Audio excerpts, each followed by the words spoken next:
Yo, what's up, gamers? Aaron Shack here. What's going on here? What is this? Is that a thing? Right here? Or is that... Oh, it's a city. That's weird. Okay. Yeah, we're here for the Mighty Thor Wartable. Marvel's Avengers is getting a new character. Mighty Thor is coming to the game. Today, the developers are going to do a war table, which is usually sort of like a video type thing, where they put out some sort of live stream or pre-recorded video of like a new character or new content, you know, whatever they have to discuss relating to the game. So this will be sort of a deep dive on how Mighty Thor, Jane Foster, how she plays in the game. So we'll be checking some of their sites here and seeing. I think I'll also pull up their blog in case they drop a link there.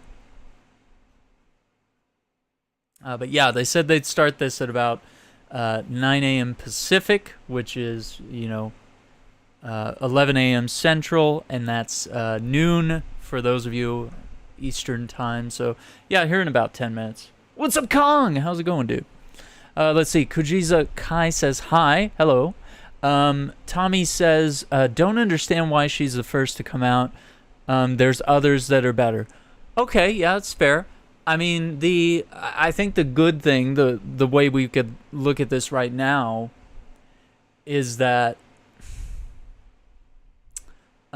this is content that is aptly timed with the release of Thor: Love and Thunder, so it allows the game to have some sort of synergy with the Marvel Cinematic Universe. And then we do know that there is an actress that's been cast as She-Hulk.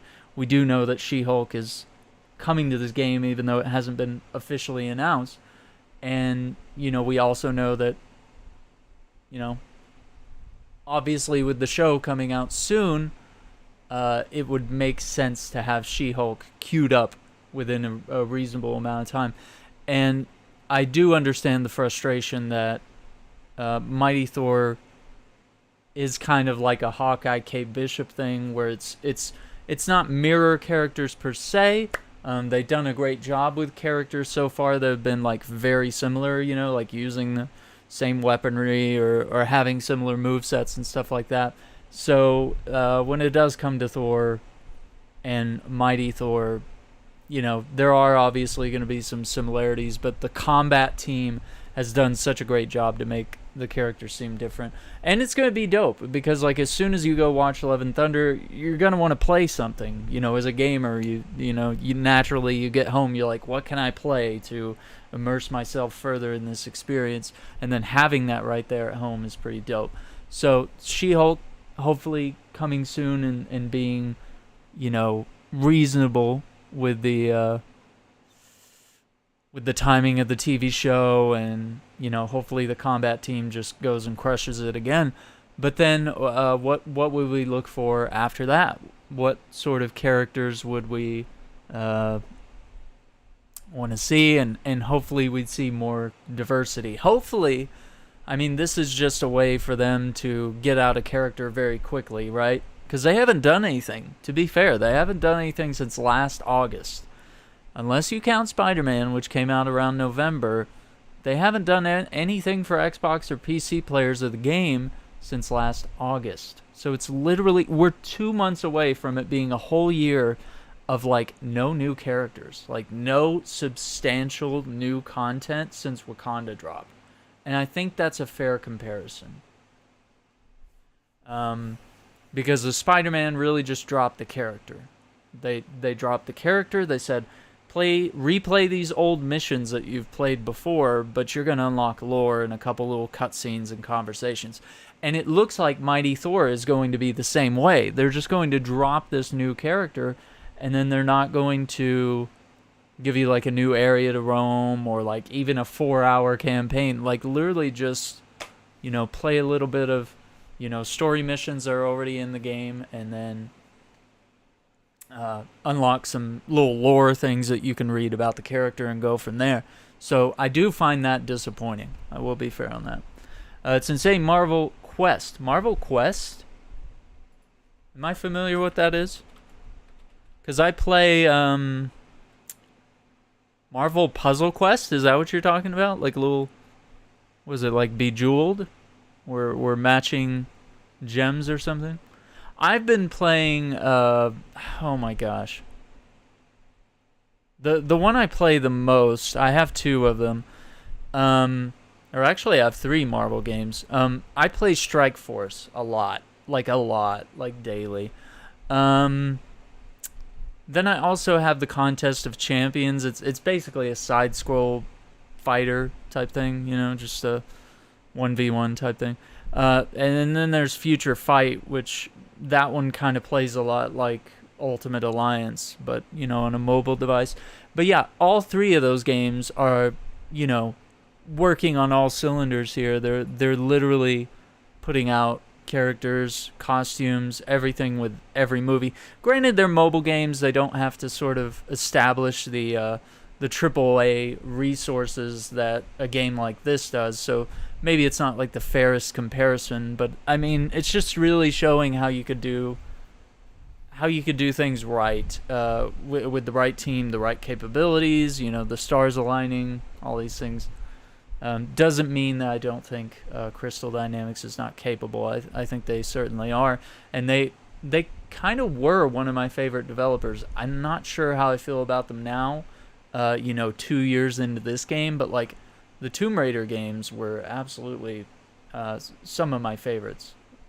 So this reboot of the Tomb Raider trilogy, you know, I guess reboot's the right word, that they did back in 2013 was just incredible. What's up, Thor? How's it going, dude?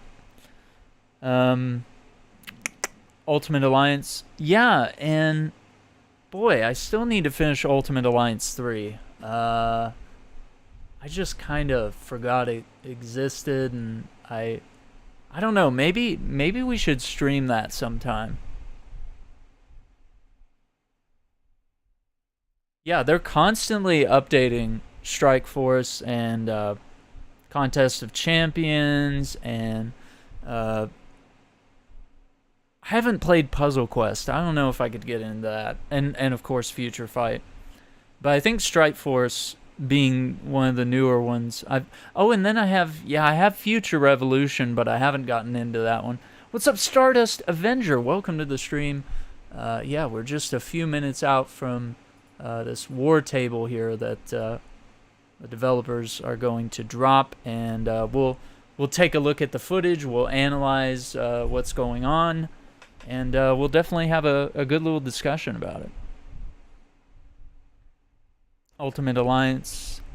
Yeah, see, I think Ultimate Alliance 3, like, I was enjoying it as I was playing it, but I didn't understand why it had to be a Nintendo Switch exclusive. I think it would have done way better if it were more available, because the Ultimate Alliance games were always multi-platform. So, I don't know. Very weird.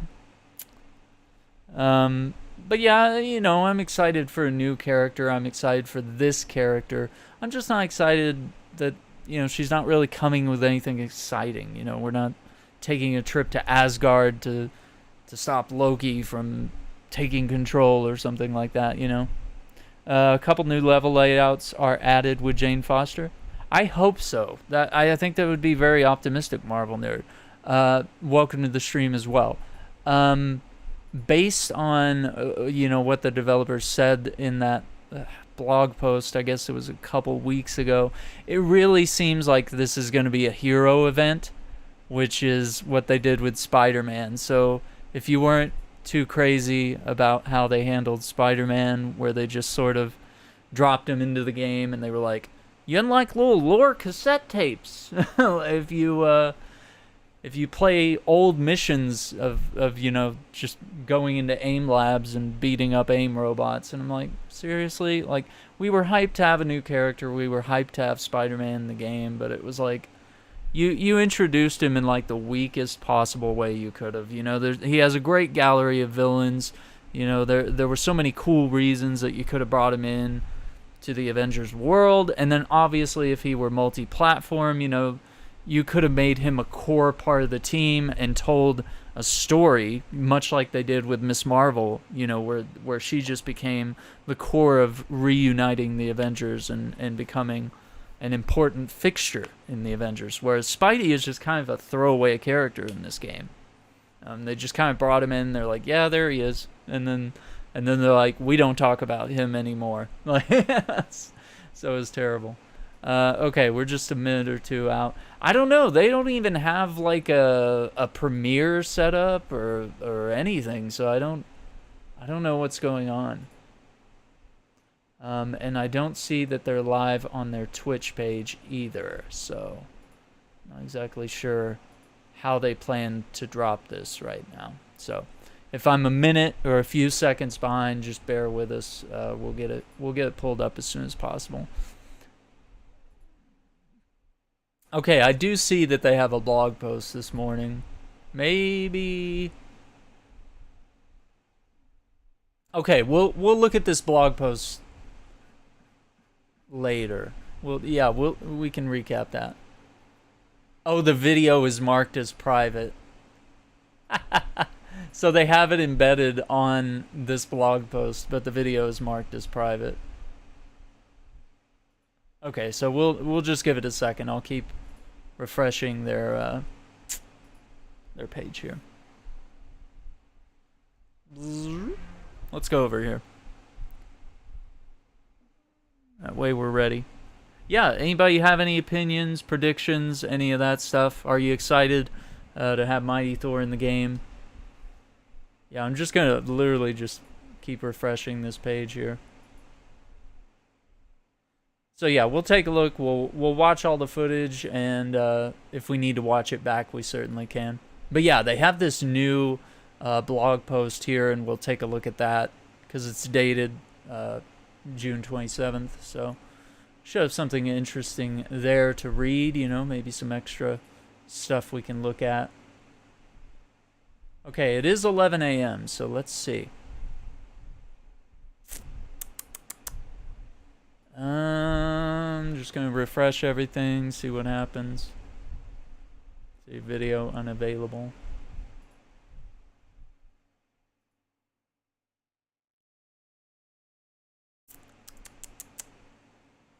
We heard you wanted more ways to earn units. Yeah, we did. We do. Gonna keep refreshing.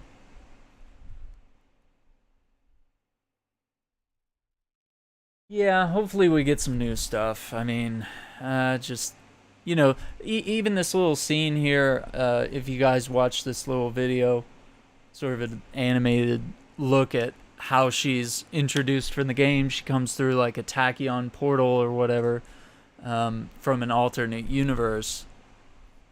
Like, it would be really interesting to see where that goes, and it would have been really cool to be a part of that introduction. Gab says, kill them. Gabs, we're not even killing right now, but yeah, we're waiting for some Mighty Thor footage to drop. They're gonna drop a Wartable here in a minute. Mjolnir chose me to take up the mantle, but it was too late. Odin had locked the All-Mother away and declared those loyal to her as his enemy. Okay, just making sure we got levels good. The Brazilian with the millions. Oh my gosh. It's supposed to start like already, like a minute ago, so. Because it's supposed to be 9 a.m. Oh, okay, there it is. Let's see if it's on their YouTube yet. Or what the hell is going on. Okay, it's not even on their YouTube. That's weird. Okay.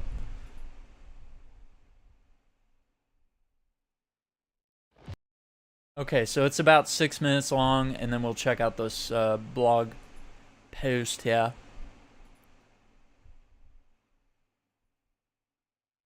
Yeah, 1080 is fine. Volume's up. Let's go.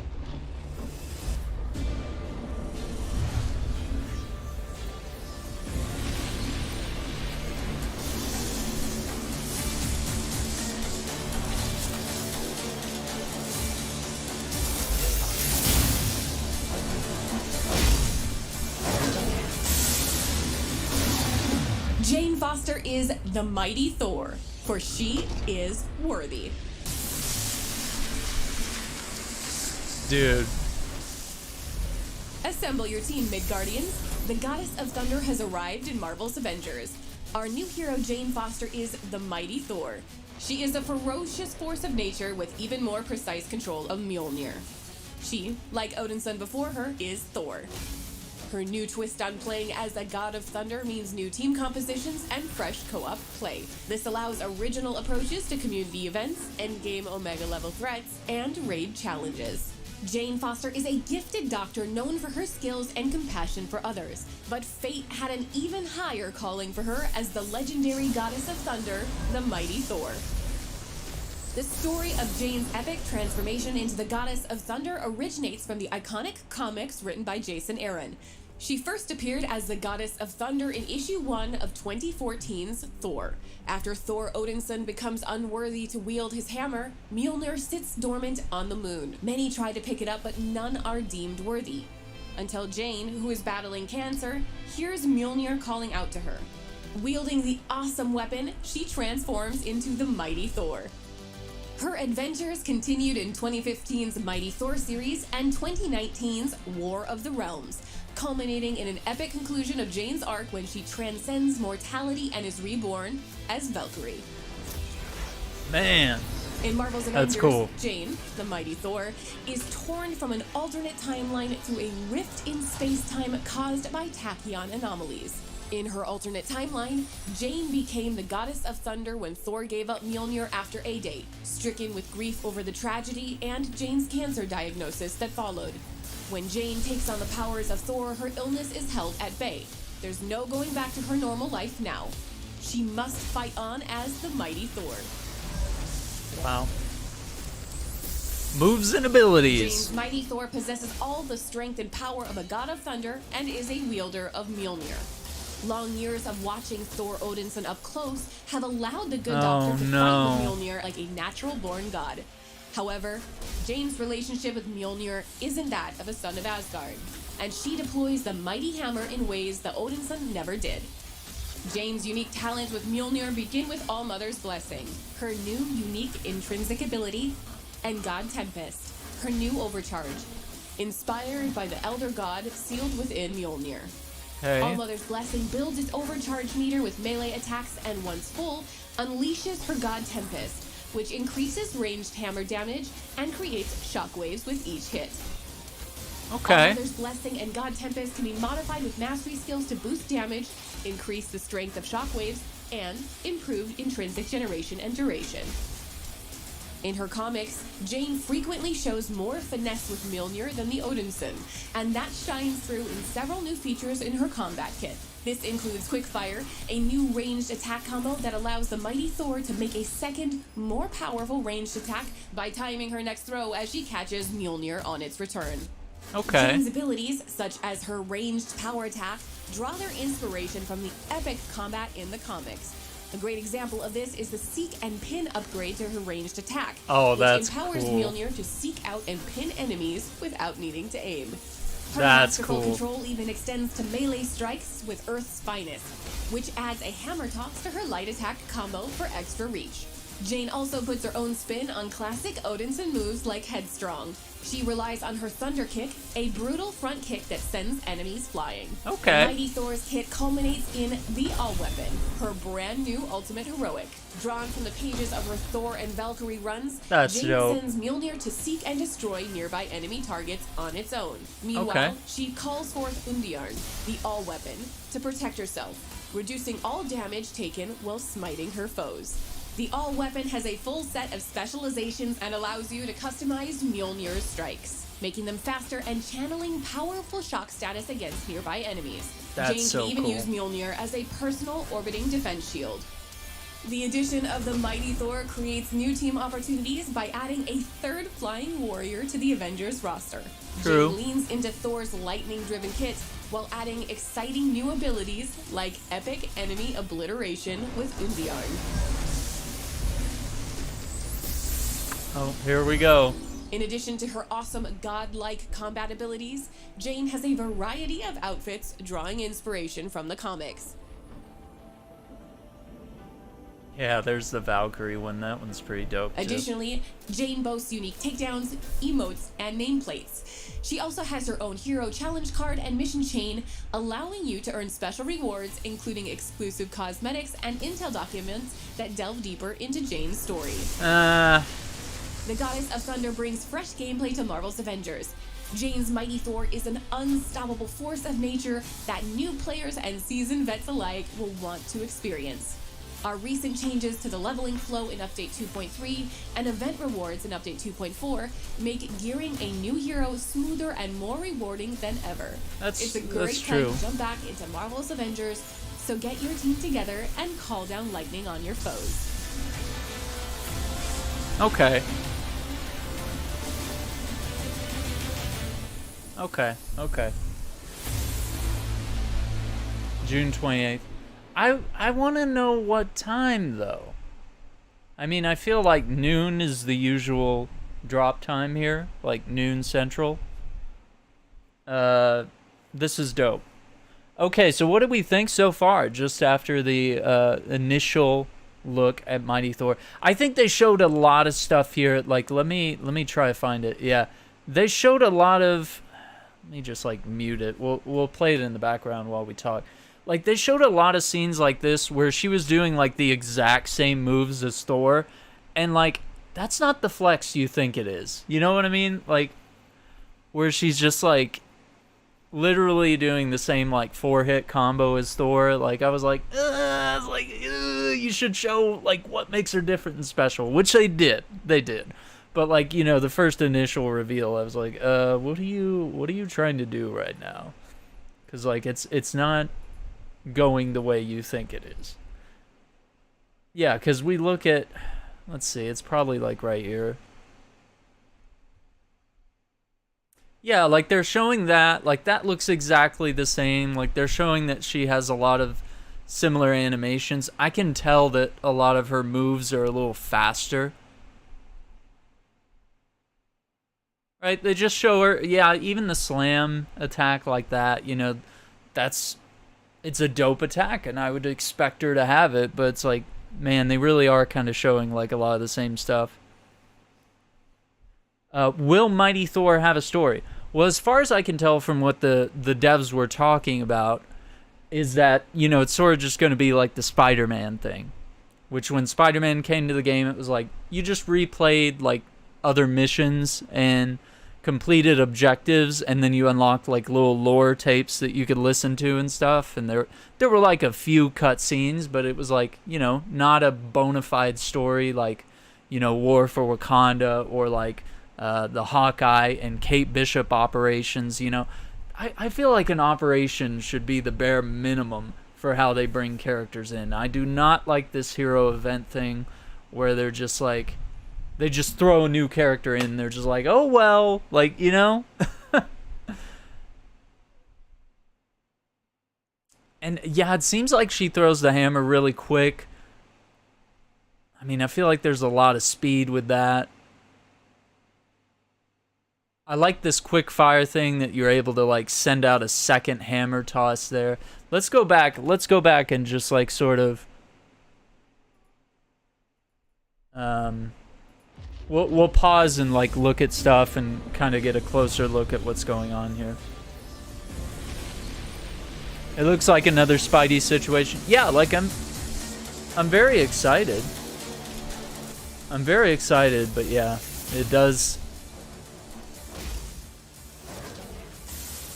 appear to be quite similar to the way they revealed Spidey. Thor, for she is worthy.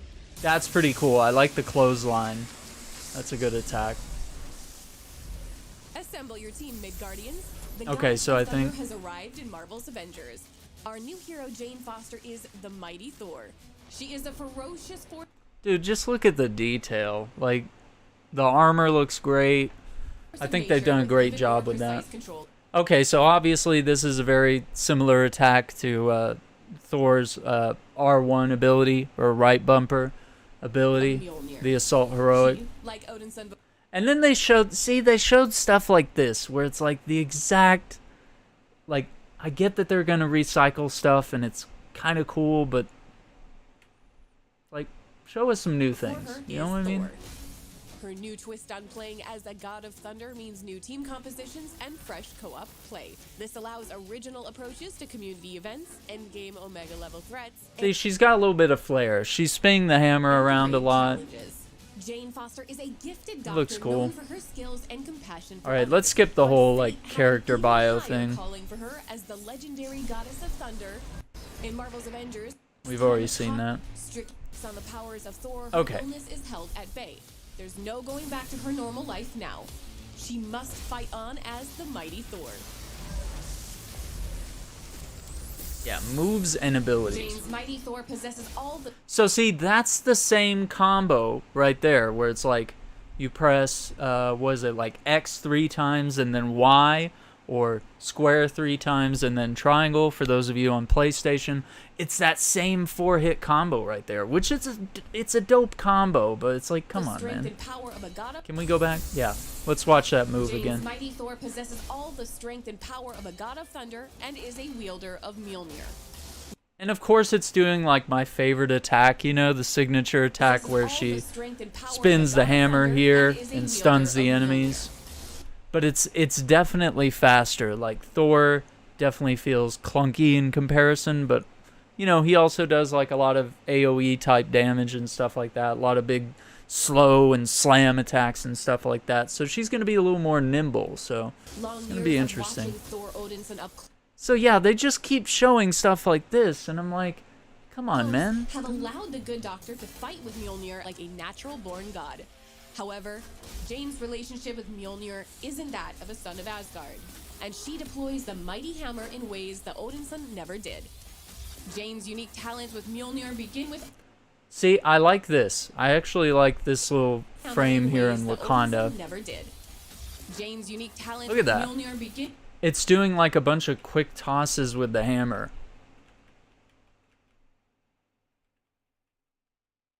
That's going to be a lot of fun. So maybe that's something that Jane's unique distinguishes talents with Mjolnir her. begin with All Mother's Blessing, her new unique intrinsic ability, and God Tempest, her new overcharge, inspired by the Elder God sealed within Mjolnir. All Mother's Blessing builds its overcharge meter with melee attacks and once full, unleashes her God Tempest.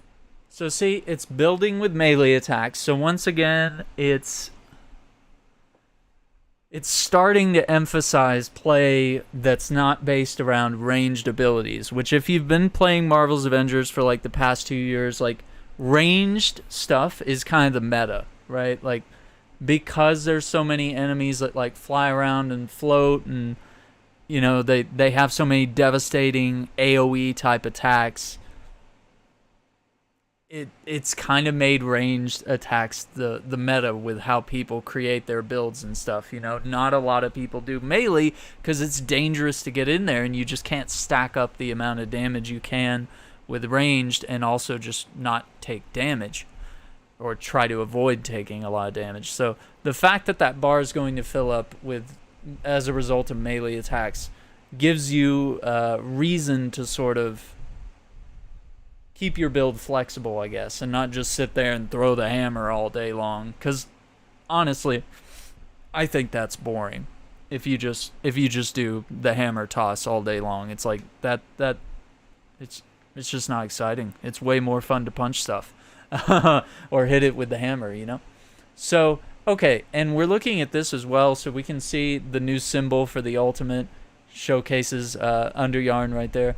And obviously these two symbols looking very familiar, but I think her version of Warrior's Fury is sort of going to be I think it's going to be that thing where she's throwing the hammer around and it's sort of floating, you know, it's sort of doing melee attacks with the hammer, but the hammer's like seeking the enemies out in a ranged type way. Like, you know, she's just like throwing the hammer and calling it back very briefly, you know, so it's not like a typical ranged attack, you know, it's being used as a melee weapon, which looks really cool. So yeah, so they're calling it God Tempest, this one. Let's go back a little bit. So let's listen to the All Mother's Blessing thing again. Is Thor used often in the game? Yes, absolutely. Thor is like really powerful. As I said, he does have a lot of area of effect type stuff where he can just like fly up, slam down in the ground, do like a bunch of, like thunder shockwave type damage, when he throws the hammer. And then you press R2, you can just call down lightning onto that pinned enemy or just summon lightning around wherever the hammer is. So, I mean, the fact that you can do that and build up stun damage or just melt enemies into the ground with your lightning damage, it's really good.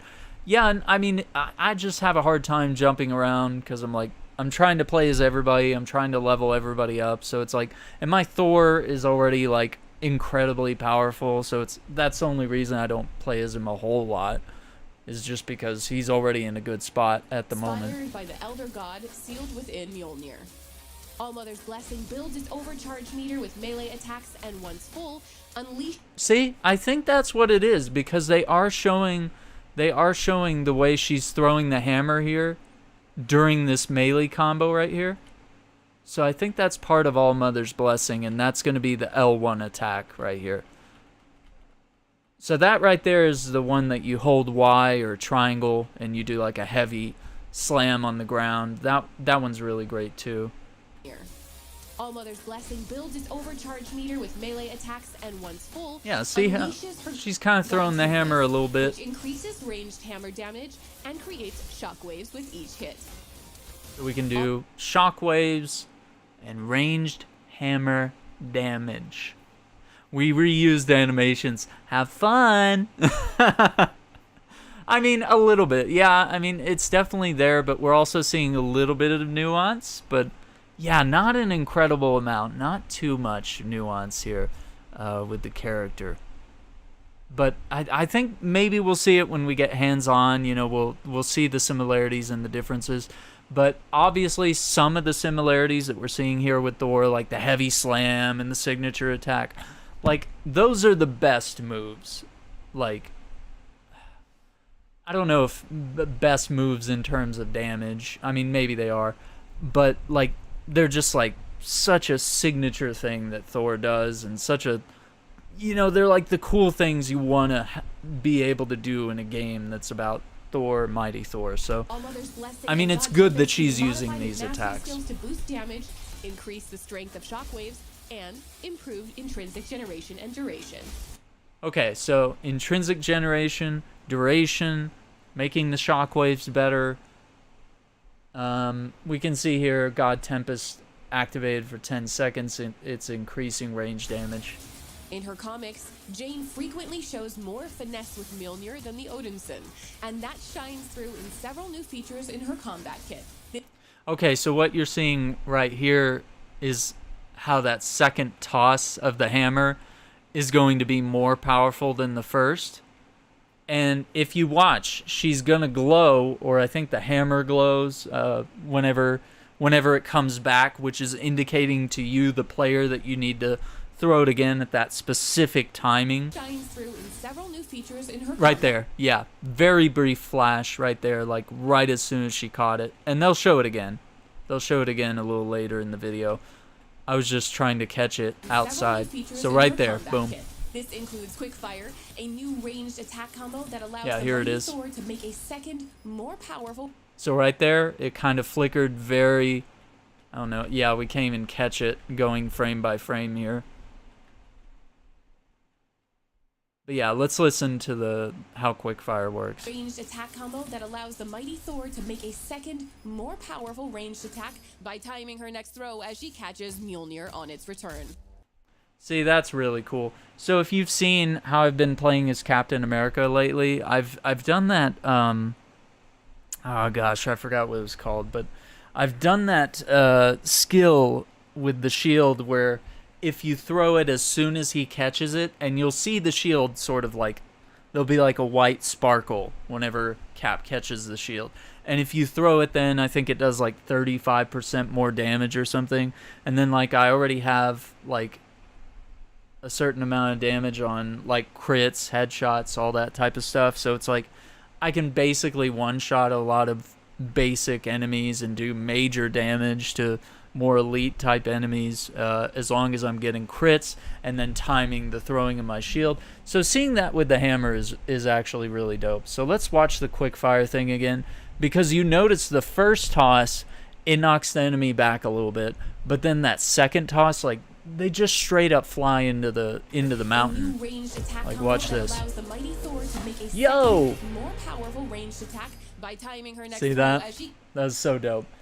Vladimir, thank you for the subscription. Welcome to the channel. We're taking a look at Jane Foster in Marvel's Avengers.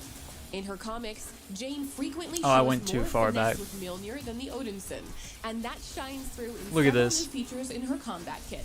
This includes quick fire, a new ranged attack combo that allows Alright, the here we Mighty Thor go. to make a second, more Yeah, throws him powerful back a little ranged bit, attack by but timing then her next throw as she catches Mjolnir on its return. Jane's abilities, such as her ranged power attack, draw their inspiration from the epic combat in the comics. A great example of this is the Seek and Pin upgrade to her ranged attack, which look at that. So it's going to allow you to pin enemies without even having to aim at them.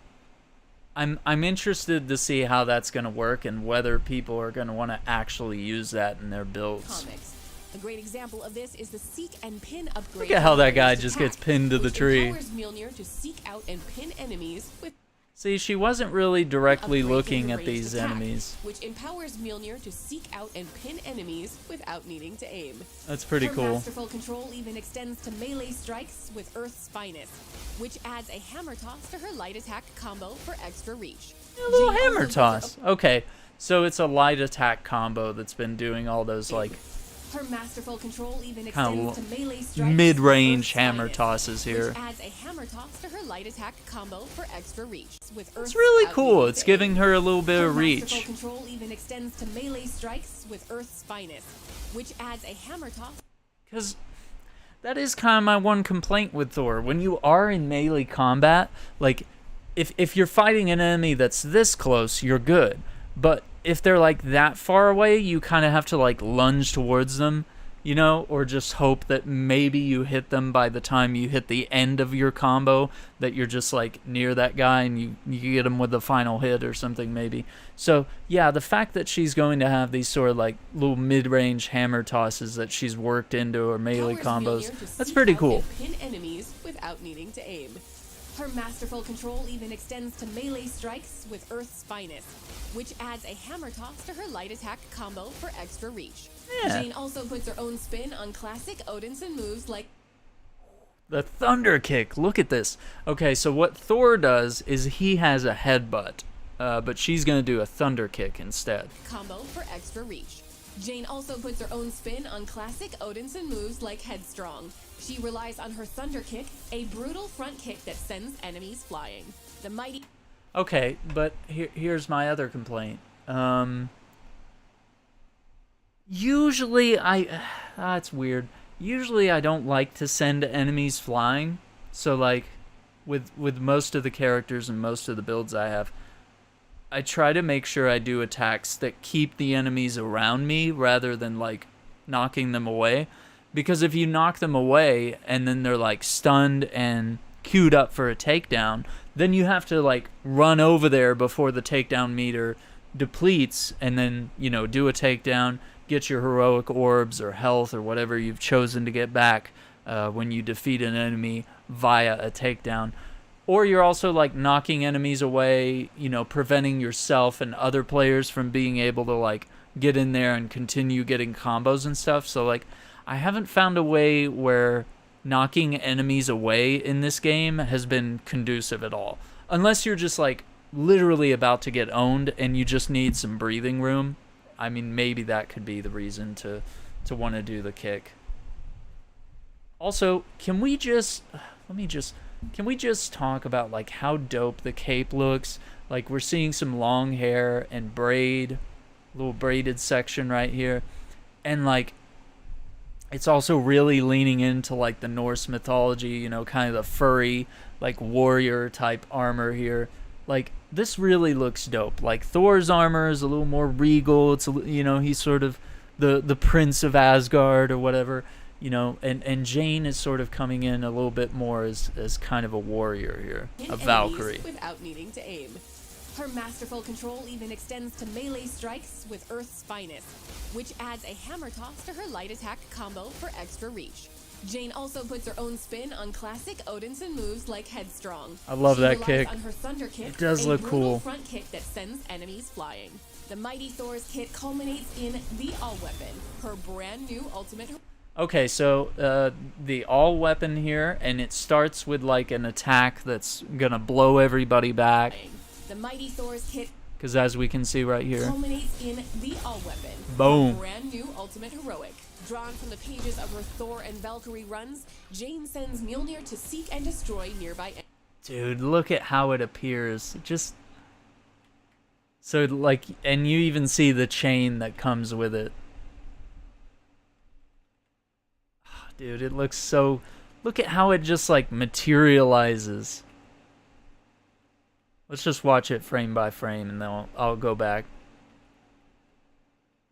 Yeah, just look at that.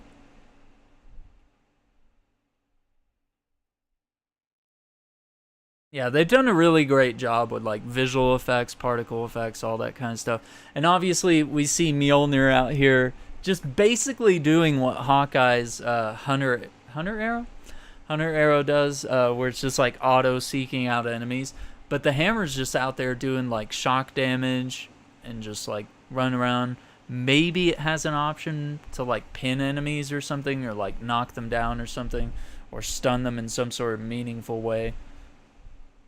So I mean, we're definitely getting to use the hammer in ways that, you know, we've seen Thor use in the movies and stuff like that.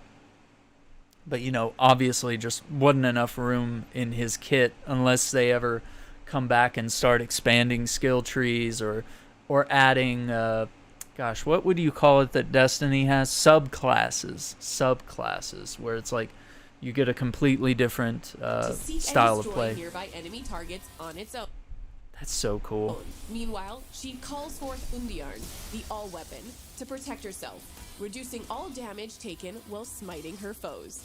Okay, so reducing damage while you're in this mode, okay. So maybe kind of a Mario star here.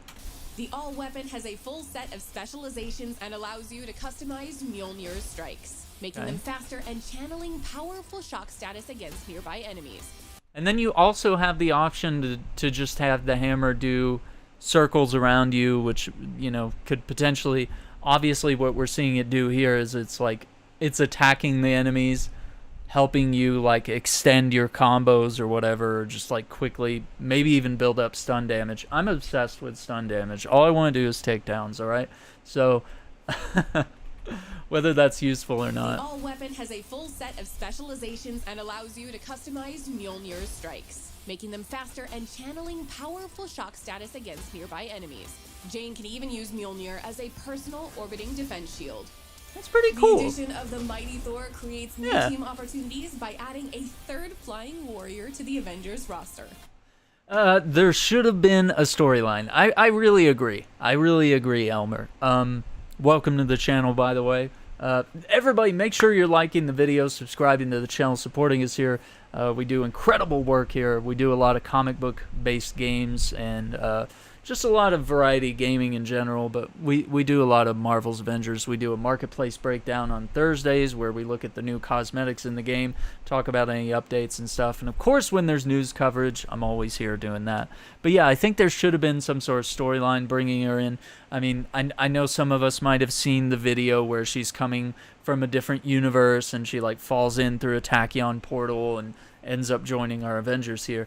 But I think bare minimum they should have had, you know, this be a Mighty Thor operation of some sort, where it's like at least they tell a 4 to 6 hour story, something like that, you know, kind of like they did with Hawkeye and Kate Bishop. I really didn't like the way they introduced Spider-Man. I know I've probably said it like 5 times in this video, but yeah, just the way they introduced Spider-Man. And you know, they had a few cutscenes, but like they didn't have any missions that were unique to Spider-Man. They didn't have any of his villains come join the fray here, and you know, create any sort of stakes. It was just like, hey, why don't you just fight more aimbots, you know, in missions that you've already done hundreds of times, but this time you play as Spider-Man, and, you know, you just had specific challenges you had to get done as Spider-Man, like, you know, defeat so many enemies with webbing, you know. It was like, okay, you know, it was like kind of fun, but it was, you know, it was brief, and it just wasn't, it didn't allow Spider-Man to have a greater impact on the story, or like a real reason for being there.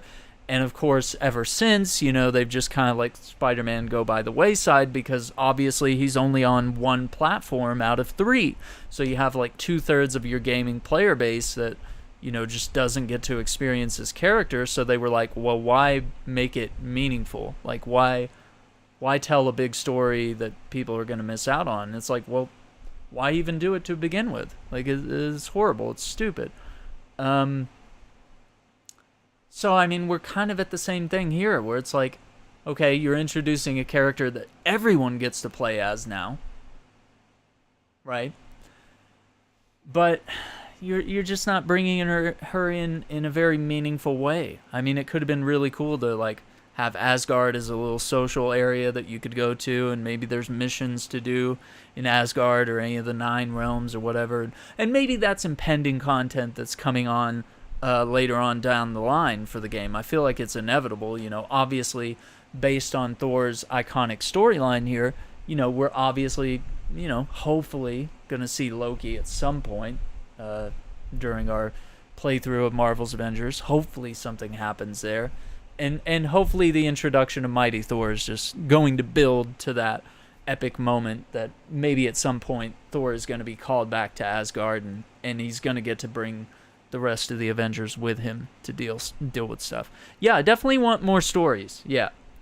Like, every time they have dropped story content, it's been really good. When they dropped War for Wakanda, the content was dope. It was really fun to play. Wakanda was fun to explore. You know, Black Panther was an incredible character. They had a great story, and I felt like it was lengthy enough. And then, of course, they added the raid, which, you know, once we finally got to play, you know, actually became a pretty fun experience. But I think the game is plagued by, you know, bugs, a lack of content, lack of story-based stuff happening. You know, if they're just going to continue dropping characters like this, it's going to be really hard, even for us diehard Marvel fans, to maintain our interest in this game if they're just going to be like, oh yeah, here's the character, and here's a little lore book that you can read, right? Jafar, welcome to the stream. We're just kind of sort of doing a deep dive here on Mighty Thor. They've released a 6.5 minute long video, and we've just been going through it and trying to just like analyze what's going on, sort of break it down, try to figure out how she's going to play, and look at the differences between Mighty Thor Jane and leans into Thor. Thor's lightning-driven kit while adding exciting new abilities like epic enemy obliteration with Undyarn. Yeah, I'm actually kind of excited with the way that they've implemented Undyarn. Abilities like epic enemy obliteration with Undyarn. See? And even the costumes look dope, which we will pull that up in just a minute here. In addition to her awesome godlike combat abilities, Jane has a variety. See, we're seeing definitely more of a warrior type thing going on. Of outfits drawing inspiration from the comics. Dude, it looks so good. Look at that. I dig it. Additionally, Jane boasts unique takedowns, emotes, and nameplates. She also has her own hero challenge. Okay, hero challenge card. Okay, we got a takedown right there. Looks like they're going to give us the Valkyrie look right off the bat, which is dope. This looks like the, I don't know, it kind of looks very similar to Thor's emote, where he's just sort of juggling the hammer a little bit. Card and mission chain, allowing you to earn Okay, so they did say mission chain, which is kind of what Spider-Man had. It was just a brief mission chain. All right, this one looks different. No gloves, and dude, you get to see those muscles. Oh my god. And Obviously, she's got different helmets. I think the one that they decide to go with, if we just pull it back here for a second, yeah, this one is kind of her iconic one. This is like her default Avengers costume, right? So they kind of decide to go more with like a mask with wings type thing, which I think, you know, allows you to show off the hairstyle and stuff like that. I think it's a good look. Has her own hero challenge card and mission I chain, really enjoy the allowing look you to they've earn come up special with. But right here, you know, something to please everybody, you know, pay homage to the looks in the comics and various other media that we're going to see Mighty Thor in. Obviously, we'll probably expect an MCU skin to hopefully drop alongside the movie Love and Thunder. But yeah, this looks really cool. And yeah, the helmet, massive wings, you know. rewards, including exclusive. Looks dope. Look at that. That's a pretty dope outfit. I'm not going to lie. I think it's only going to get better. Hopefully, as they're hiring more staff and getting more people working on this game, you know, they can get out more of these type of skins for all the characters, you know, and not have us starving for like one new skin every week, and then it ends up being for a character that maybe you don't care for, or one character is getting more love than other characters. You know, it's like Iron Man's getting more armor than Hulk is getting, so it's like, oh man. Cosmetics and intel documents that delve deeper in. See, intel documents. This is what Spidey had. This was all his content with the you know, you just got stupid little collectibles and stuff as you played little missions, and you got elevator conversations, which were dope, by the way, really really good. And there's still phrases every time I take an elevator ride. I'm still hearing new commentary with Spidey and other characters that I've never heard before. So yeah, obviously there's a lot of variety there, but like, I do want more of a narrative. I want more cutscenes. The reason why I support this game as being a live service game, and I think I'll argue it to death all day, that Avengers makes perfect sense as a live service game. Done right, though, is the fact that there are just millions of stories you could tell with the Avengers as a whole. There's stories you can tell about each individual Avenger. You know, everyone's got their own popular storylines and, you know, popular villains that can make cameos and stuff like that. So, and rather than making it just an Avengers game that plays like Marvel's Spider-Man, where it's just like there's a very linear sequence of events, there's one story being told here, and it's only going to have these villains, and once it's over, you got to wait 3 years or 5 years or whatever for Avengers 2, right? So it makes more sense to have this as a live service game because, boom, you can tell a great story, but then you can come in with DLC, you know, maybe once or twice a year, having a couple of different things, introducing new characters, stuff like that, bringing all that in, right? So I think Marvel's Avengers could be done right. Could be done right as a live service game, and it makes sense for comic book properties, but you do have to add that story in. You really do have to add the story.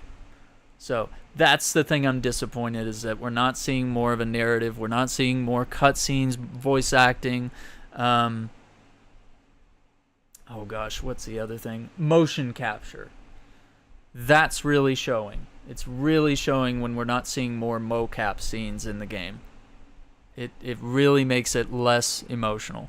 Mr. Cartoon Producer, I do see you.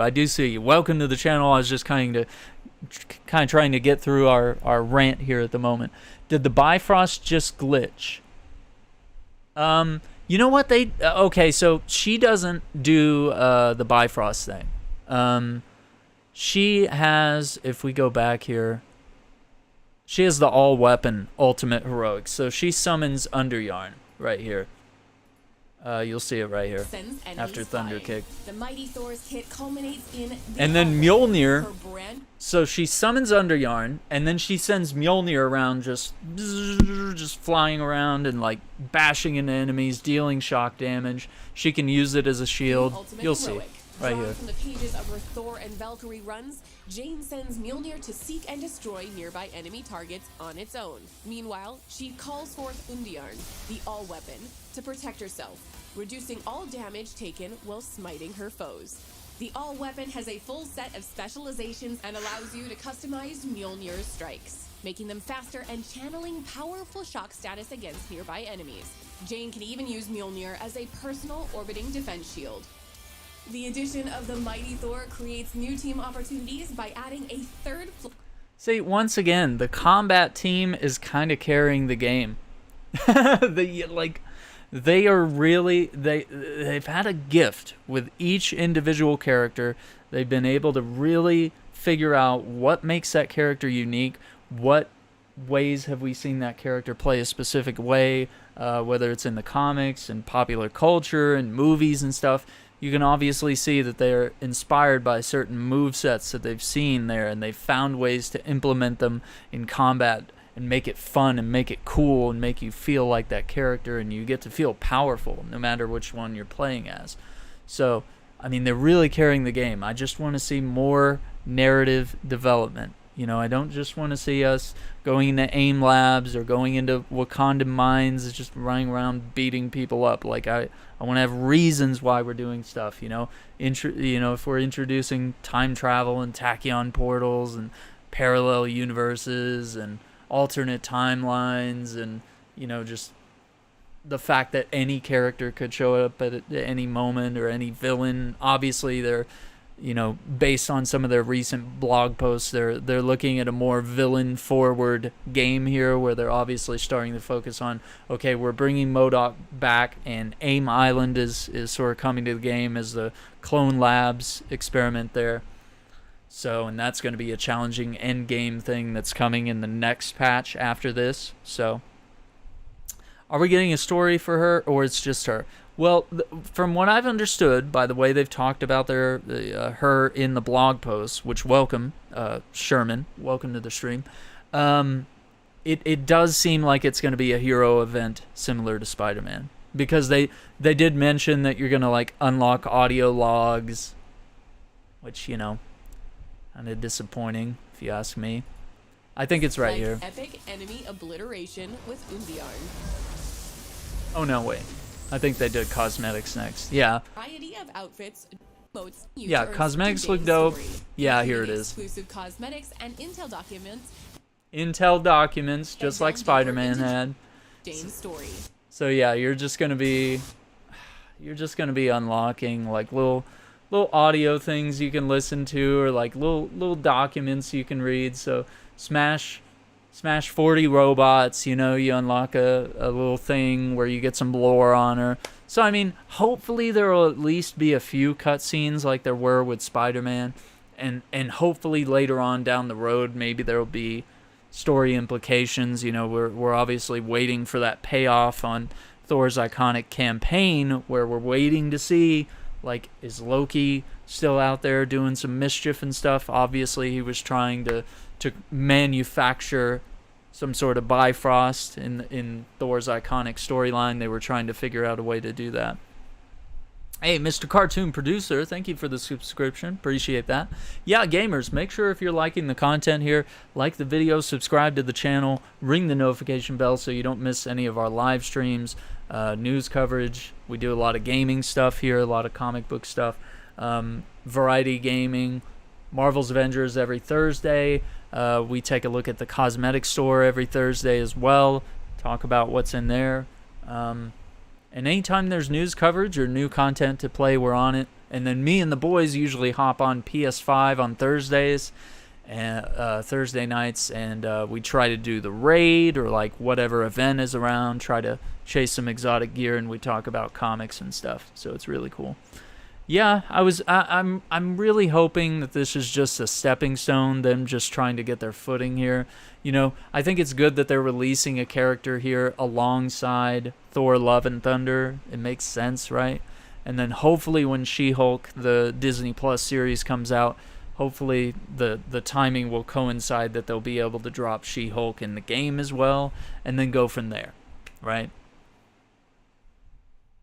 So yeah, I am a little disappointed that they chose this way, because I think the expansion, like Black Panther, War for Wakanda, would be a great way to introduce characters. Obviously, that takes a lot more work to to create a whole new environment, you know, whole new villains and all that type of stuff. But at the bare minimum, do an operation like you did with Hawkeye and Kate Bishop, where you had, you know, a 4 to 6 hour campaign, and you had like several new levels. You had, you know, some sort of, well, I think with Hawkeye we had Maestro, so we had like a new villain with that specific DLC. We had like a new area. We were time traveling to the future. It was dope. It was really cool.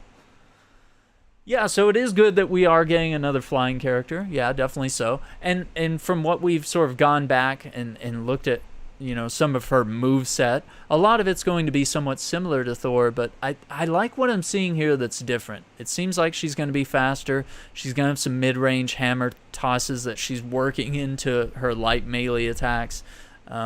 It's interesting how she's going to handle these like shock waves of thunder and stuff like that. That's going to be really interesting. Let's finish off the video here. I think we're done. Gameplay to Marvel's Avengers. Jane's mighty Thor is an unstoppable force of nature that new players and seasoned vets alike will want to experience. Yeah. Our recent changes to the leveling flow in Update 2.3 and event rewards in Update 2.4 make gearing a new hero smoother and more rewarding than ever. It's a great time to jump back into Marvel's Avengers, so get your team together and call down lightning on your foes. That's cool. Let's go back. Avengers, look at this. So get your team together. She pointed at him. It's a great time to jump back Look into at this. Marvel's Avengers, so get your team together and That's call dope. down lightning on your foes. That's a dope takedown.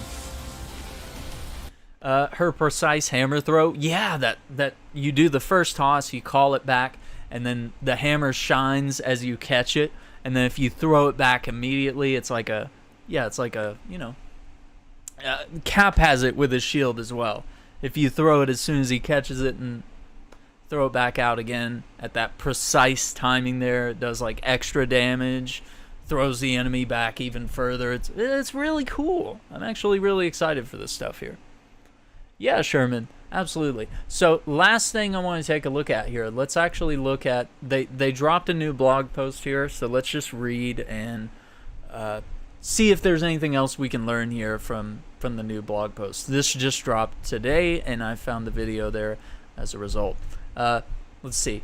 Who is Jane Foster? Jane's the doctor of many gifts, driven by compassion for others. Story of Jane's transformation into the goddess of thunder originates from the iconic comics written by Jason Aaron.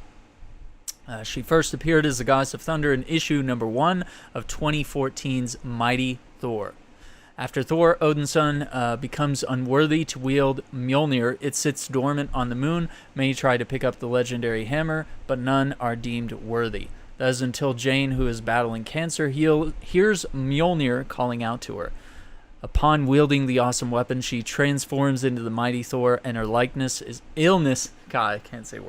Her illness is held at bay. Jane's adventures continued in 2015's Mighty Thor series. Yeah, so it actually was 2014's Thor. It wasn't called Mighty Thor yet.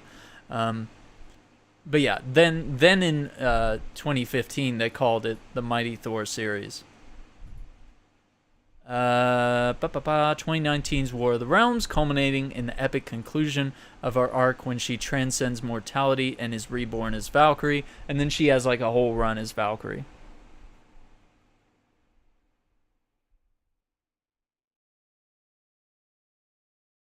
Yeah, they do have some stuff about Modoc. Let's see, did they...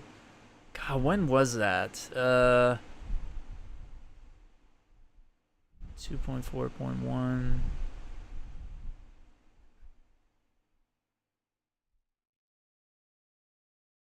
I don't think it was... Yeah, it's kind of hard to find that specific blog post. I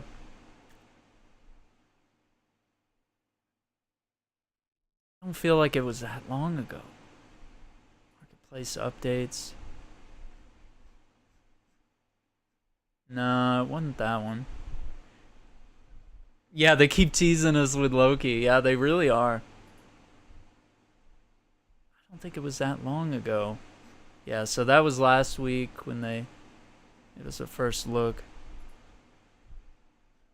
Yeah, I don't know. If anybody can find it, it's yeah, they did show that they had Clone Labs coming to the game, and that Modoc being reworked as a villain that we'll all be able to fight. Because originally he was a villain designed for single player. Okay, so yeah, here's the lore video. You can rewatch that.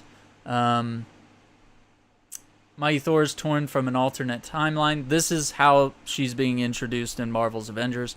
Through a rift in space-time caused by the tachyon anomalies. In her original timeline, Jane became Goddess of Thunder when she took up the mantle from Thor, who in his grief gave up Mjolnir after the A-Day tragedy and Jane's cancer diagnosis. Jane Foster is voiced by the talented Zara Fazal, if I say it right, known for her voice work across video games Apex Legends, Borderlands 3, Destiny 2, and televisions She-Ra and the Princess of Power, Big Hero 6 the series, and Lost in Space. In addition to collectible intel documents and character banter, the Mighty Thor story is told through our brand new animatic Marvel's Avengers, Mighty Thor Out of Time, illustrated by veteran Marvel artist Takeshi Miyazawa. Check it out below. Yeah, this was a really dope video here. But yeah, this right here, not a good sign for those of us that are excited to play as her tomorrow and expected, you know, some sort of story, some sort of narrative element, some sort of, you know, stakes here. Like, why are we bringing her in to join the Avengers? Is she just joining just because? Like, you know, there's not like some greater cause where it's like, oh, we really need her help to deal with this threat. Because we can't keep saying that AIM is a serious threat. I mean, they are, but it's like, you know, do we really need another Thor's help to punch AIM robots? You know what I mean? Okay. So moving forward here, Jane's Mighty Thor possesses all the strength and power of the God of Thunder. Long years of watching Thor Odinson have allowed the Good Doctor to use Mjolnir with ease. However, Jane doesn't wield Mjolnir like a son of Asgard, but with human touches all her own, deploying the mighty hammer in ways Odinson never did. Jane's unique talents with Mjolnir begin with All-Mother's Blessing, her new intrinsic ability, God Tempest, her new overcharge. So God Tempest is sort of going to replace the Warrior's Fury. Okay? Inspired by the Elder God sealed within Mjolnir, All-Mother's Blessing builds its overcharge meter with melee attacks, which I think is dope. I said that earlier. Once full, she unleashes her God Tempest, which increases ranged hammer damage and creates shockwaves with each hit. And then they did mention that we would be able to go in the skill tree and sort of modify the shockwaves. Like maybe potentially how much damage they deal, maybe how big the shockwaves are. I'm just speculating here, alright? All-Mother's Blessing and God Tempest can be modified with mastery skills to boost damage, increase strength of shockwaves, and improve intrinsic generation and duration. So obviously, if you want to be able to do that even more often, it's like, you know, you would want to improve the intrinsic regen, or have a longer duration to be able to throw the hammer around like that. In her comic runs, Jane frequently shows more finesse with Mjolnir than the Odinson, and that shines through in several new features in her combat kit. This includes Quickfire, a new range attack combo that allows the Mighty Thor to make a second more powerful range attack by timing her next throw as she catches Mjolnir on its return. This is a pretty dope looking screenshot. Yeah. All right. Okay, we have more here. What do we think so far?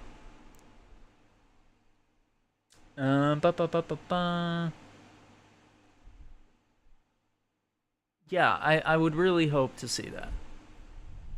I would like to see a story operation or some sort of, yeah, like a new villain would be really dope.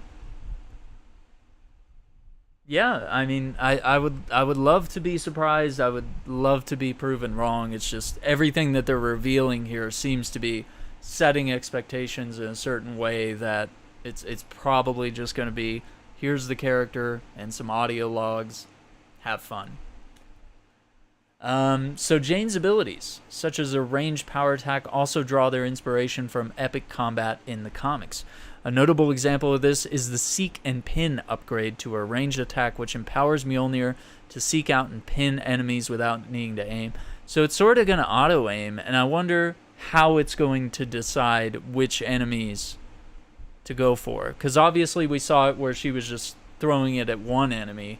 Like, what's it going to be when you're in a situation like this? Is it going to automatically seek out the weakest enemy, the one that's most likely to pin, or is it going to seek out like the big, aim exobot or something and try to hit it and do more damage or something? Her expert control even extends to melee strikes with Earth's Finest, which adds a hammer toss to her light attack combo for extra reach, which I think sounds really great. Because, like I said, I felt as Thor, you had to be very close range to get that stuff. Yeah, the next one here, classics, her own spin on the classic Odinson move Headstrong, which is the headbutt, where you hold square or X and you do a headbutt.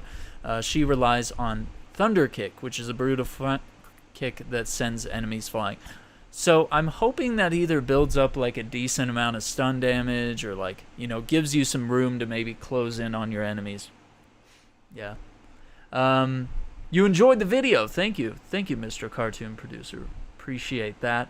Yeah, definitely good to keep your expectations, I think that's why they're being so clear about what to expect here. They were talking about this in blog posts in previous weeks, sort of setting expectations. That way we don't get, our heads blown up here where we're expecting like a War for Wakanda type expansion, and then at the end of the day you end up getting something that's more like the Spider-Man hero event. So, yeah, unfortunate. Let's see. The All Weapon, her brand new ultimate heroic drawn from the pages of her Thor and Valkyrie runs. Jane sends Mjolnir to seek and destroy nearby enemy targets. Meanwhile, she calls forth the All Weapon Underyarn to protect her, reducing all damage taken while smiting her foes. The All Weapon has a full set of specializations and allows you to customize Mjolnir's strikes, making them faster, channeling a powerful shock status against nearby enemies. Jane can even use Mjolnir as a personal orbiting defense shield. We saw that. So yeah. Yeah, very exciting elements of co-op play that can be added here. Oh, okay, so now they're going to talk about gear. All right, so this is the new stuff here.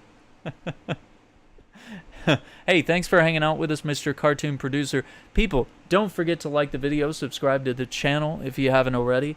We will be jumping in tomorrow as soon as the character is available. I'm not really sure what time that is, but if the devs do post anything about what the availability is, I'm just going to guess 6:28. I mean, I'll just log on at like 9, 10, 11, 12, 8 in the morning, and then maybe by noon. That seems to be kind of the time where they drop updates, is usually by noon Central Time. I'll check there. Okay, so let's look at some gear here. They could put a price tag on it at any moment. What do you mean? Like in terms of expansions? Like start charging for expansions?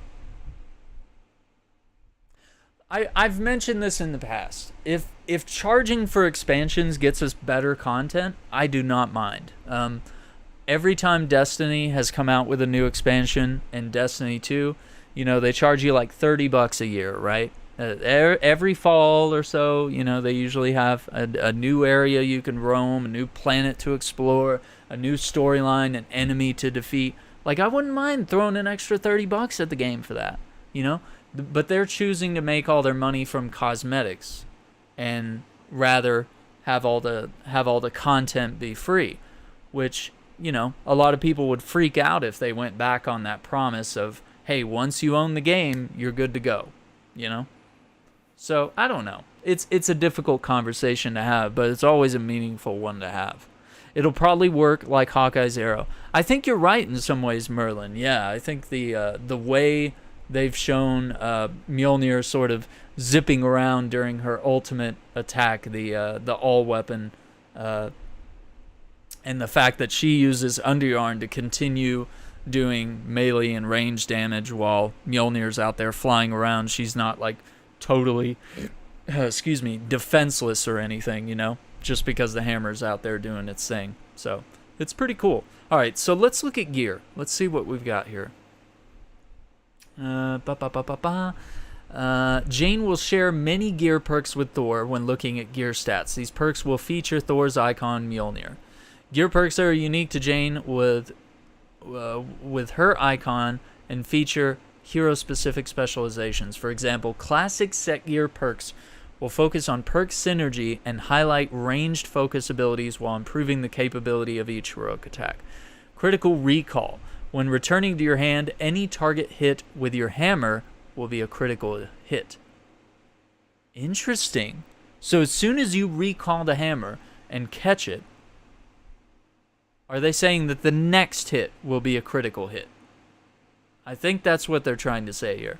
I think the wording should be a little more specific right there, but I think that's what they're trying to say. Ravshan, if I said that right, welcome, and Arush, welcome as well. You guys are really stretching my pronunciations here. Hopefully I'm getting that right. We're taking a look at the Mighty Thor Wartable. They've done a new video, which we've looked at several times, and then we're also looking at the blog post here. So here at the bottom of the blog post, or near the bottom, we're starting to look at what some of her gear and some of the perks will be. Appreciating the fact that the devs are giving everything to us for free. Right. Yeah, kind of like, well, yeah, Outriders, right. They're charging for their new expansion, right? But I don't know. It's, if it's good and if you love the game and you support the game, shelling out the money, not a problem, right? So either way, I think the Avengers way works, where they charge for cosmetics and then, all the content, narrative, storyline type stuff is all free. But it also works really well with Destiny, where it's like, they charge you once a year and they give you like a whole new area to roam, new weapons to unlock, new characters to fight and stuff like that, new cutscenes, all sorts of stuff. And you pay for that because the expectation is that you're going to get what you pay for, right? It's going to be a dope experience. But other than that, they don't really charge all that much, right? The rest of the year, you're just playing that content, and they're doing updates and patches and adding new things and new seasons and stuff like that. So, yeah, the combat team really is incredibly skilled in this game, I have to say. They've nailed each character in ways that no other game has been able to capture these characters in terms of gameplay, right? Okay, so lethal ranged hammer restoration. Defeating an enemy with a ranged hammer attack drops a regen pack. Okay. Technical gear set perks will focus more on her overcharge mechanic and how it differs from Thor's. So that's okay. That's going to be interesting. Unarmed overdrive. Unarmed attacks generate 15% more overcharge energy per attack. Wow. So yeah, there's going to be some interesting builds. I think we're going to be able to do a lot of different variety type stuff, and obviously we're starting to see this with more characters as they sort of retooled a lot of the gear perks. I think that was in like, what was that, 2.3? When they like went through and like overhauled all that? Update 2.3. Lethal Rampant Extension. Defeating enemies while God Tempest is active will extend the duration of the ability by 2.5 seconds. So that's going to stack as you're defeating enemies, potentially getting takedowns and stuff like that, which takedowns freeze the countdown timer and then add 2.5 seconds. So it's like, that's why I say takedowns are so dope in this game, because whether it's with Widow and her attack where, maybe she's invisible, but she also has her staff out in the ultimate, she's getting takedowns which are freezing the timer but also extending it. It's the same with Cap and his Brooklyn Brawler. If you're getting takedowns during Brooklyn Brawler, which you're building up with stun damage from doing his light attacks in Brooklyn Brawler, you're building up the stun damage, you get the takedown, it adds more seconds, which makes you, if you're fighting enough enemies, you can stay in Brooklyn Brawler for a very long time with that. Apex set gear perks will tie into Jane's heroic ultimate ability. Okay. Ultimate Cryo Hazard. Activating an ultimate heroic on the ground creates a cryo hazard. Huh. Interesting perk there. Of course, we've added a couple hero-specific perks to the Discordant gear set, which, once again, right, on Thursday, we had the... oh my god, the corrupted vibranium event came back, right? And we were getting discordant sound gear, raid gear for each character playing this event. So hopefully, I'm thinking tomorrow they'll probably have a challenge just for her as a part of the corrupted vibranium event. We'll be able to get our hands on some discordant gear right away without having to do the raid. That would be really dope. I really want to see what she does with sonic gear and vibranium gear. I'm always really excited about the sonic gear because that seems to regenerate your heroics even quicker. So that could be devastatingly powerful. Am I happy where the game is at the moment? I'm kind of like, gosh, if I had to give you like a percentage here, I'm like in the 60 to 70% on this game right now. Obviously, when Wakanda dropped, like I was like, this is dope. Oh, it's so much fun. But then they went almost a whole year without adding substantial content, no new heroes. You know, we had Spider-Man in November. There's obviously been really bad game-breaking bugs. The traversal bug that's hit this game and plagued it for the past several months has been really bad. And I hope that they had said that they were going to have a fix probably to go with update 2.5, which is this one that's dropping tomorrow. Like, it's made it to where I can't use certain heroes' intrinsic abilities. Like, I can't use Black Panthers.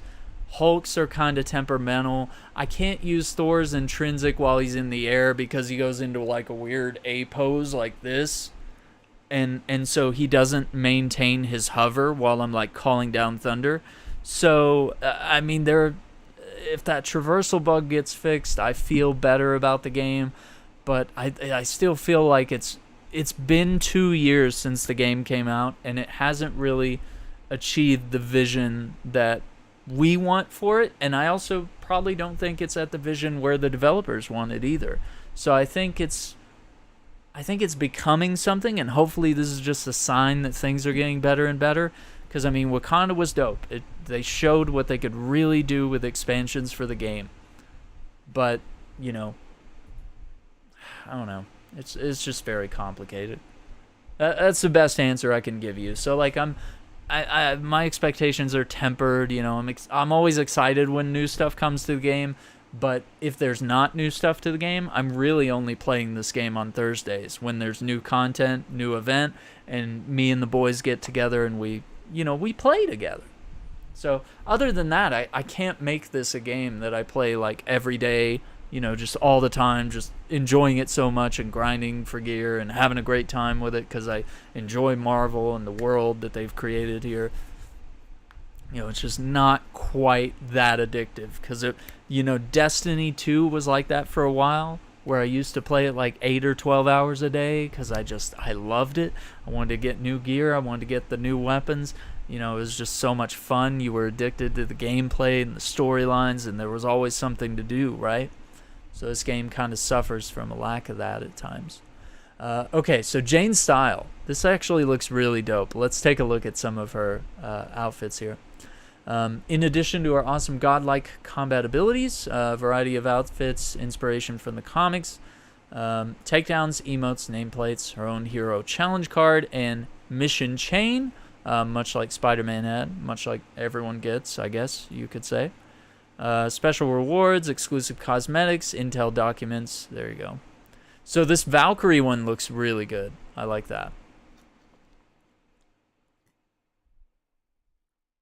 Okay, we'll be adding to the game story with 2 new challenges as a part of an ambition to advance our narrative through hero and villain-centric content. So this is what I'm saying. We want to see more of the iconic hero storylines, right? They've set up really good stories, and the one that we keep going back to is that they set up the fact that Loki is around, you know, pretending to be Thor, trying to manufacture his own Bifrost type thing, and it almost ends up breaking the entire timeline, right? And they've sort of teased that Loki is out there somewhere doing something, right? So, yeah, more hero content. You know, I want to know what Cap's doing. I want to know what's going on with Hydra. I want to know what's going on with Shield. You know, we need to have more storylines that are connecting all these plot threads that have been established by the main campaign of the game. There's a lot of plot threads that they can pick up and pull from. So yeah, villain-centric content as well. We can't keep fighting Taskmaster, Abomination, Claw, Crossbones. I'd love to fight Crossbones again. And Maestro, right? Sim! Yeah, there's Sim. There's my buddy we're always playing on Thursdays with. Sim says, yeah, there's just not enough to make me play this more than once a week. Yeah, it's a fair thing here. We're just being honest with how we feel about the current state of the game right now.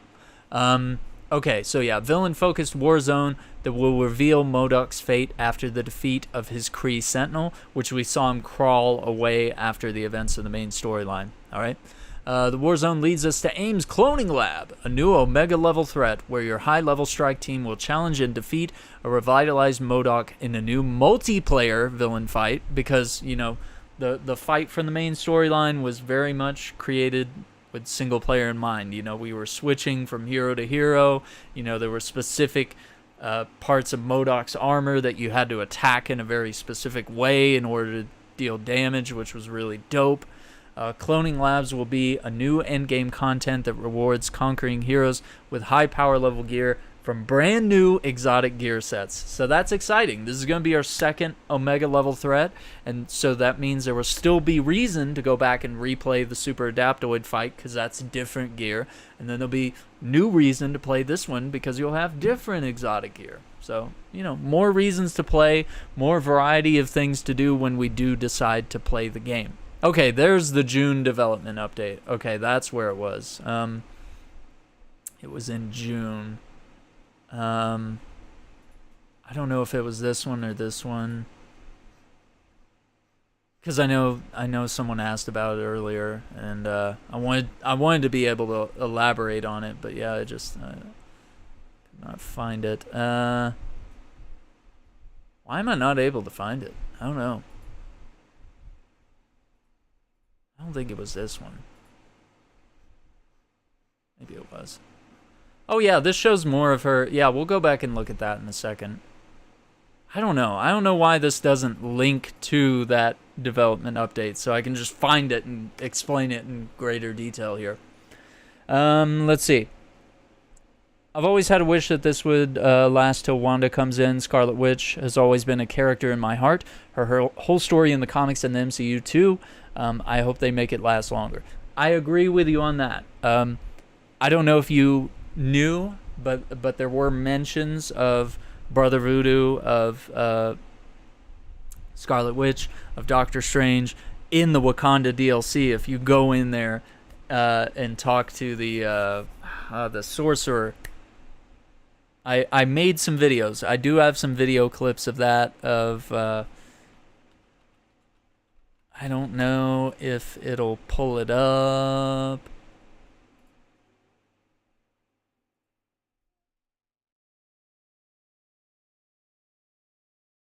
Yeah, Zavovari. Yeah, and I did make like a whole bunch of video clips of these. I'll drop one in chat just in case you want to check it out. But yeah, there's tiny little parts during the War for Wakanda stuff where if you just go in and talk to Zavovari, that's one right there if you want to just bookmark that video and listen to it later. And there should be other ones, but yeah, there's one where we believe he's having a conversation with Doctor Strange, and then if you look at some other videos in the playlist there, you should be able to find ones where it sounds like he's referencing, he's either talking to Wanda, and you know, there's another one where he references Brother Voodoo. So I mean, they're sort of saying that like, hey, these characters exist in the universe, but like whether we'll actually get to see them, hopefully we do. Modoc is the next villain. Cool enough. I'll be happy with that. They give us a cutscene. Yeah, absolutely. I think there does need. I think we do need sort of closure on Modoc because he did escape, and so we want to see what he does next. Yeah. Yeah, it's a really dope Easter egg. So I have a couple short videos where we go and listen to Zawavarian and what he says there. Okay, let me get rid of these annoying pop-ups. Okay, Mighty Thor's yeah, quality of life changes. Yeah, so here they're just gonna recap what they've done. Patch 2.3 was all about the war table and making the onboarding process simpler for new players, changing the power level of specific content, creating a new mission chain to guide new players through the Avengers initiative. That was dope. It makes sense. Okay, 2.4 was the one where they refreshed the events and the gear, focusing on updating rewards, creating consistent mission objectives, wide variety of objectives to complete during events, which now we get exotic gear when we're playing through these new events, which is really great. You're getting lots of valuable end-game resources as well, so if you're a new player to Marvel's Avengers, it's really never been a better time to just jump in, play through the main story, jump into the Avengers initiative, start leveling up your characters, getting dope gear, getting those resources you need in order to boost your gear as well. Yeah, here's kind of a recap of all their content. Kate Bishop Operation, Clint, the Black Panther War for Wakanda expansion, the Spider-Man Hero event, new villain sectors, limited time events, Tachyon Anomaly, Red Room Takeover, Cosmic Cube, Riskai Protocols, the Corrupted Vibranium, you got the Claw Raid, the OLT, Super Adaptoid Fight, Family Reunion, then you have, this new Modoc, cloning labs coming to the game as well, endgame content, Claw Raid, Campaign and Operation Replay, Custom Harm Room, which you can go in just like practice fighting as many enemies as you want. You can form teams online with more than one superhero. That was a good thing that they added, because it was like, well, everyone obviously on Tuesday is going to want to play as Mighty Thor, so you're going to have a lot of teams where it's just like everybody's trying to power level Mighty Thor. So yeah, it would be a real bummer if only one person could be Mighty Thor. Is this all free? Yes. Everything, just buy the game, and they already have hours and hours of post-launch content here. So, the only thing that costs money is buying the game, and then if you want to buy cosmetics, you can, but there's also a path to unlock those cosmetics simply by just playing the game. And of course, the new shipments feature has been really good for a path to unlock cosmetics. Yeah, as they're about to say right here, honestly. Allows players to exchange earned units for cosmetics and resources, including a new high-value cosmetic reward that players can work towards. Yeah. And they've lowered the cost of shipments, which I hope they keep that cost low, because I think more people will play and more people will actually get those cosmetics. Champion system that makes max level play, which adds like 375 power levels to each character, which, like, gosh, what's my highest character? Like, Cap is like maybe like 70. Like, I play this game a lot, but like I'm nowhere close to 375 champion level on any of my characters. But I'm kind of a jack of all trades. I'm playing as each character, trying to level them all up. Everyone's level 150 and above when it comes to power, but champion levels, yeah, that's quite a grind, and it does allow you to up your skills for each of your characters, to deal more damage, to have more health, to have quicker regeneration of your heroics, whatever. War table, yeah, all the missions are available on the war table. Things don't disappear and fade out. There was a thing where it was like you couldn't play certain levels because you had to wait for one to roll in. Nah, you can just select any mission in the game and play it right away. You can dismantle and lock gear. You can access the inventory locker from anywhere, not just on the helicarrier. You can do daily and weekly missions from any outpost. You can ping, so companions can open locked doors. That's also a great way to just communicate with other players as you're playing. Significant improvements to matchmaking, which I still think you need to be able to join in progress. That's a very basic multiplayer game feature that needs to be in this game, because if someone gets kicked during the OLT or the raid, someone gets disconnected, you need to be able to rejoin in progress, because otherwise you're kind of screwed during a lot of these events. And the fact that it doesn't save where you're at during a mission means that we can't back out, get our buddy, and then go back in and pick up at the previous checkpoint or whatever. PS5 and Xbox Series S upgrades available at no additional cost. So yeah, you did get that next gen upgrade, and you can get that. Game Pass. Yeah, it's also in Xbox Game Pass, so you can play that anywhere. You can even play it on the PC version, but not on Steam. So I do own the game on Steam. I cannot.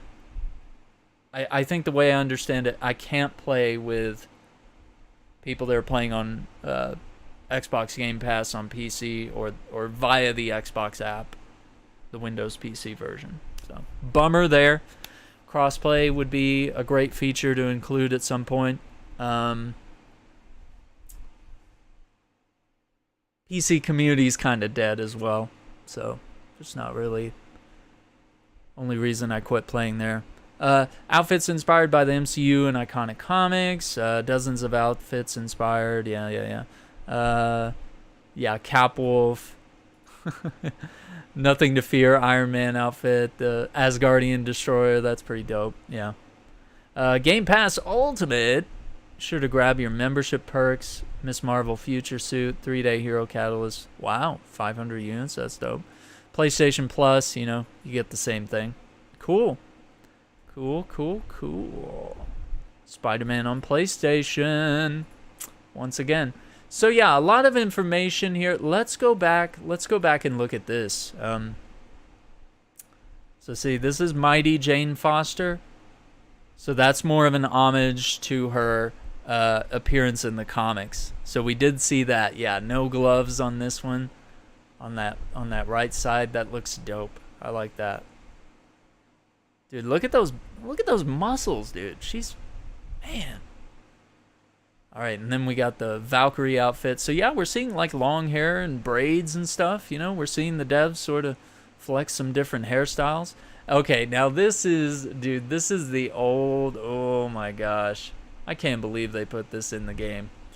This is pretty dope though. This is pretty dope.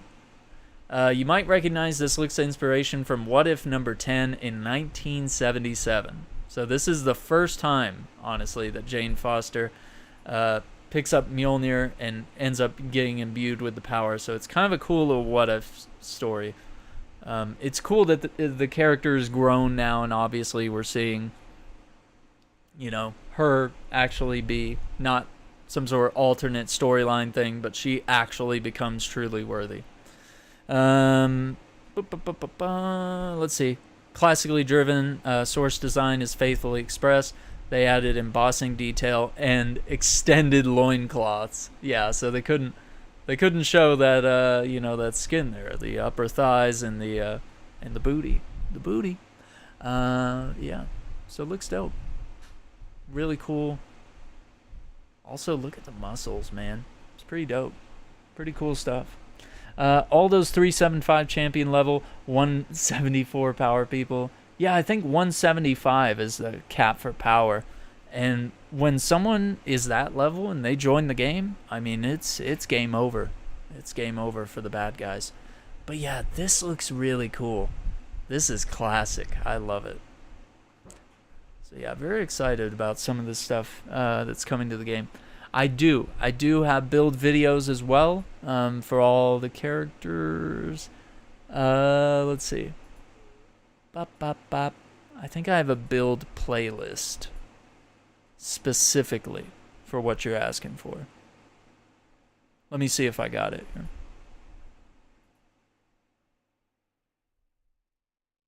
But yeah, these outfits look really dope.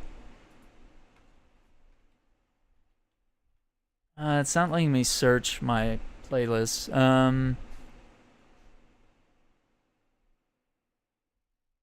Oh, okay. Actually, I was typing in the wrong search bar. Yeah, character builds. So I haven't posted one for Spider-Man yet.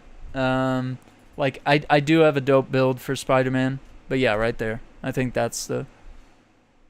Let me click it just to be sure.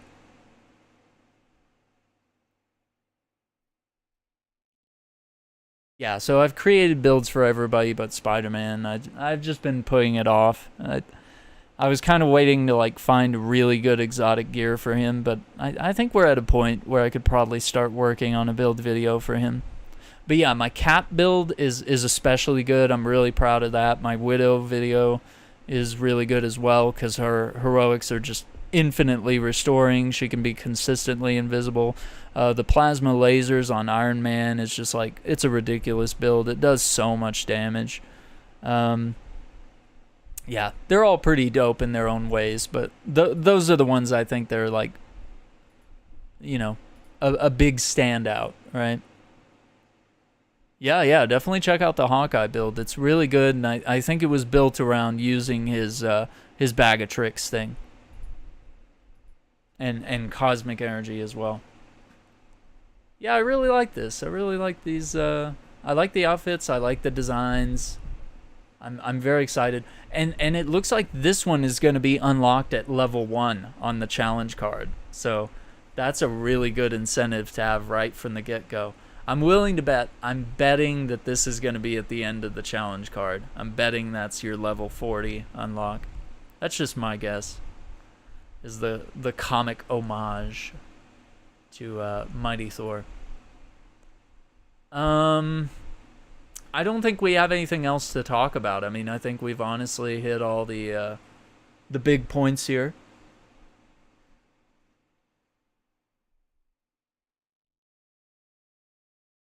Yeah, as far as everything.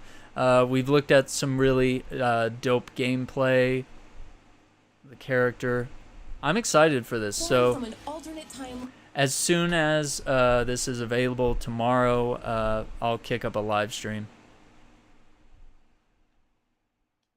Have enough credits to unlock the challenge card right away. That's a good point that Sim has right here, is like literally you don't even have to pay for the challenge card, which usually it's like $5 or $10 depending on whether the challenge card is on sale or not. Like if you just play the game and play through everybody's challenge cards, you will unlock the credits necessary to unlock the next character's challenge card. So if you just hold on to those credits, you should be good to go. Yeah, man, let me know if you pop on tomorrow, and if we want to team up for anything. I'm very keen to see. I'm sure she'll have a challenge available tomorrow, where we can unlock some discordant gear for her, because it did mention in the article that she does have discordant gear, which is good. It'll be exciting to see what that is, and just like immediately start getting some exotics for her. Very excited to see what we can do with this character, and I think everybody's going to be playing as her. Brian says, I hate there's no missions or anything. Yeah, I mean, I don't think there's going to be anything specific to her. There's not going to be any unique missions like we saw with Hawkeye or Kate Bishop. You know, it's just going to be complete these challenges, you know, unlock some lore cassettes and read some lore about the character, and, you know, just try to level up the character, get the chance to play as her. Maybe there's a cutscene or two at the very least, but yeah, expectations, I would keep them very low on this. Yeah, so it'll be really cool to get some discordant gear for her. I'd be keen to see what that looks like. And I'm very excited to start using all these abilities and just see how she plays and how she is different from Thor. And it'll be really exciting down the road to have the chance to maybe have both Thors in the same fire team and go in and do the raid or other missions and have two very different Thor playstyles in the same team. I think it would be really cool. Instead of just having multiple, you know, Odin sons, you know, it's just gonna be really cool. Just like it's really cool to see Kate and Clint together rather than just multiple Hawkeyes. You know, it's like really cool to see two characters that do similar things. But I don't know. but we'll reserve a lot of our harsher judgments for tomorrow when we get hands on and we can sort of talk about, you know, what's similar, what's different, what makes her unique. You know, we can have those discussions and those arguments about, you know, in the same way we did with the two Hawkeye characters, is that, you know, we sort of looked at Kate and we looked at Clint and we were like, okay, obviously they have some similarities here, but the differences are what make them unique. So yeah, there it is. There's that I was talking about earlier. Yeah, that's the Mighty Thor outfit. But yeah, it looks like we're gonna get the Valkyrie outfit at level 1, which I think is dope. But yeah, that's the Mighty Thor outfit from the comics, and I can't wait to get that. Look at those muscles right there. Oh my god. Like, do you even lift, bro? Do you even lift? They need to stop putting out characters that have no story associated. Yeah, I think the best way I can illustrate it, based on what they've said here, based on what they've said on their blog post, it does look like it's going to be another hero event type thing like Spider-Man. So yeah, I think they did it. Yeah, I think it has a lot in collaboration with the movie. I think that's what they've wanted to do with this character, is just simply have something where they can collaborate with the MCU and have something out in a timely manner like the other mobile games do. They always, you know, as soon as Moon Knight hit, you know, as soon as you loaded up any of the Marvel mobile games, you were like, Moon Knight's available as a character for free. You can start playing right now, you know? So hopefully we see more of that synergy down the road with hopefully some She-Hulk coming soon. Yeah, hopefully they do deliver at some point. I mean, I hope this is just them getting on their feet. You know, it's been a rough pandemic. They've lost a lot of employees. They're still doing the work from home stuff. I guess the other thing I would say is that they've split part of the studio. Part of Crystal Dynamics is working on the new Perfect Dark game with the Initiative. So it's like, and then obviously they're working on a new Tomb Raider game now, which means, you know, how much of Crystal Dynamics employees are working on Marvel's Avengers, it's unclear. But yeah, they are hiring, they're getting new staff on, so I mean, hopefully as they sort of restructure, maybe we'll start to see good things coming to the game. Yeah. So, high hopes for the future, I would hope. But anyway, thank you for being here today. Make sure you've liked the video. Subscribe to the channel if you haven't already. Ring that notification bell so you don't miss any of our videos or live streams. We'll be live tomorrow with our first look at Mighty Thor in Avengers. I'm not sure when, so I'll just create a live stream, and whenever it's available, you bet I will be live and checking it out. But my guess is like maybe at noon Central Time. So that'll be 10 a.m. for those of you on the West Coast, and for those of you on the East Coast, that's 1 p.m. Anywhere else, just feel free to Google 12 p.m. Central and see what you get converted to your time zone. She-Hulk would have to come out in August. Yeah, to be what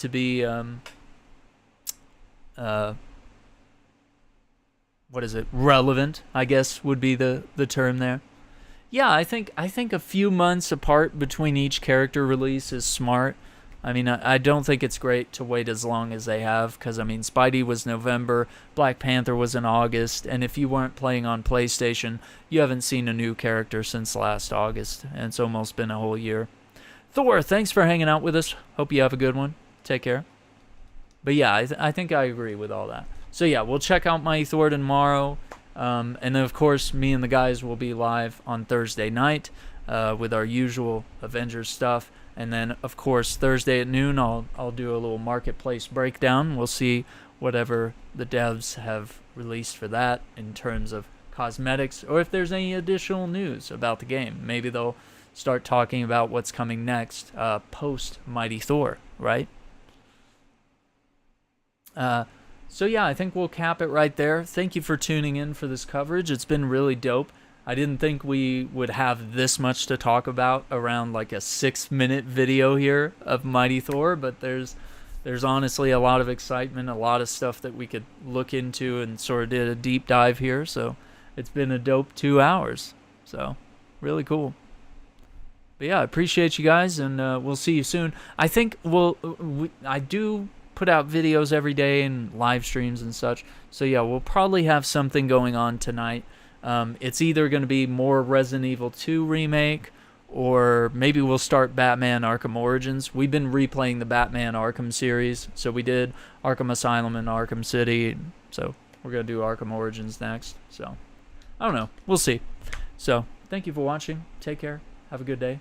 And we'll catch you on the next one. Bye.